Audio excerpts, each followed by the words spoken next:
شیخ میرا سوال تھا، کوئی شخص یہ کہے کہ ہمارے نبی پڑھنا لکھنا نہیں جانتے تھے تو کیا ایسا کہنا نبی کی شان میں گستاخی ہوگی؟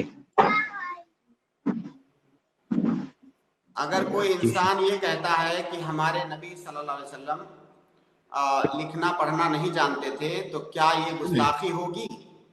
بالکل بھی گستاخی نہیں ہوگی، بلکہ یہ اللہ ہمارے نبی صلی اللہ علیہ وسلم کی شان ہے۔ یہ ہمارے نبی صلی اللہ علیہ وسلم کی شان ہے کہ آپ صلی اللہ علیہ وسلم امی تھے۔ امی کا مطلب ہوتا ہے جو پڑھتا لکھتا نہ ہو۔ اور قرآن کریم میں اللہ رب العالمین نے ایک سے زائد جگہوں پر اس بات کا ذکر کیا ہے۔ هو الذی بعث فی الامیین رسولا منہم، اللہ ہی وہ ذات ہے جس نے جو ہے ان لوگوں کے اندر ایک امی رسول بھیجا، انہی میں سے امیوں کے اندر ایک امی رسول بھیجا۔ اسی طرح اللہ کے نبی صلی اللہ علیہ وسلم نے بھی خود اپنے بارے میں اس چیز کا ذکر کیا ہے، نحن امۃ امیہ لا نقرأ ولا نکتب، او کما قال النبی صلی اللہ علیہ وسلم۔ اللہ کے نبی صلی اللہ علیہ وسلم نے کہا کہ یہ امت امی امت ہے، ہم لکھتے پڑھتے نہیں ہیں۔ تو اس امت کے نبی امی تھے، ان کو لکھنا پڑھنا نہیں آتا تھا۔ اور اگر کسی کو لکھنا پڑھنا نہیں آتا ہے لیکن دنیا کے اندر تمام انسانوں میں اس کے پاس سب سے زیادہ علم ہے، تو یہ کوئی خرابی تھوڑی ہے لکھنا پڑھنا۔ لکھنا پڑھنا الگ چیز ہے، علم ہونا الگ چیز ہے۔ اگر کسی کو لکھنا پڑھنا نہیں آ رہا ہے تو اس سے یہ لازم نہیں آتا ہے کہ اس کے پاس علم نہیں ہے، نعوذ باللہ من ذالک۔ اس کا یہ مطلب نہیں ہے کہ وہ جاہل ہے۔ لکھنا پڑھنا الگ چیز ہے، علم ہونا الگ چیز ہے۔ اللہ کے نبی صلی اللہ علیہ وسلم کے پاس اس امت میں سب سے زیادہ علم تھا، لیکن آپ صلی اللہ علیہ وسلم کو لکھنا پڑھنا نہیں آتا تھا۔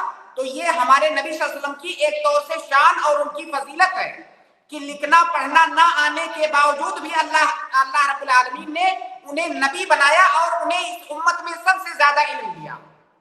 شیخ ابھی تھوڑے جی دنوں پہلے 2-4 دنوں پہلے میں نے ایک ویڈیو دیکھا، جی کوئی عالم دین لگ رہے تھے، کس مسلک سے تھے مجھے ایگزیکٹ یاد نہیں ہے۔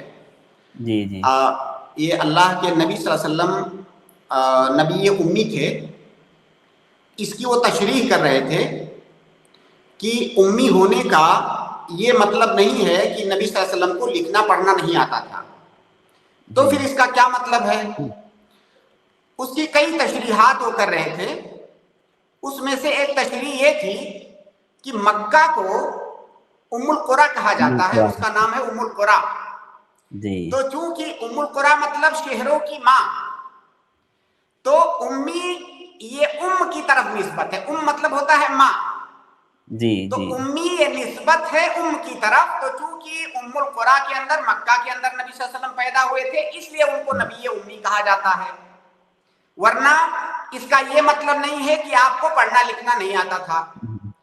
تو ہو سکتا ہے ہمارے ناظرین میں کسی کو ویڈیو کہیں پر ملے تو اشکال پیدا ہو۔ دیکھیے اللہ کے نبی صلی اللہ علیہ وسلم کی ایک حدیث ہے، وہ حدیث جو ابھی میں نے تھوڑی دیر پہلے پڑھ کے سنائی، صحیح بخاری کی روایت ہے، انا امۃ امیہ لا نکتب ولا نحسب۔ اللہ کے نبی صلی اللہ علیہ وسلم نے فرمایا کہ ہم امی امت ہیں، امی امت ہیں۔ امی ہونے کا معنی کیا ہے؟ آگے اللہ کے نبی صلی اللہ علیہ وسلم اسی حدیث کے اندر خود بتا رہے ہیں، لا نکتب ولا نحسب، ہم نہ تو لکھتے ہیں نہ تو حساب کرتے ہیں۔ اسی حدیث سے یہ بھی استدلال کیا گیا ہے کہ رمضان کے روزے یا مہینوں کی تعداد ہم کیلنڈر دیکھ کر کے نہیں کریں گے، حساب دیکھ کر کے، بلکہ رویت کا اعتبار ہوگا۔ تو اللہ کے نبی صلی اللہ علیہ وسلم نے لکھنے کی نفی کی ہے امی کے لیے، تو امی کا معنی اللہ کے نبی صلی اللہ علیہ وسلم نے خود بتا دیا ہے۔ اور کسی آدمی کا جو ہے نہ لکھنا یا نہ پڑھنا یہ عیب کی بات نہیں ہے اگر اس کے پاس علم ہے تو۔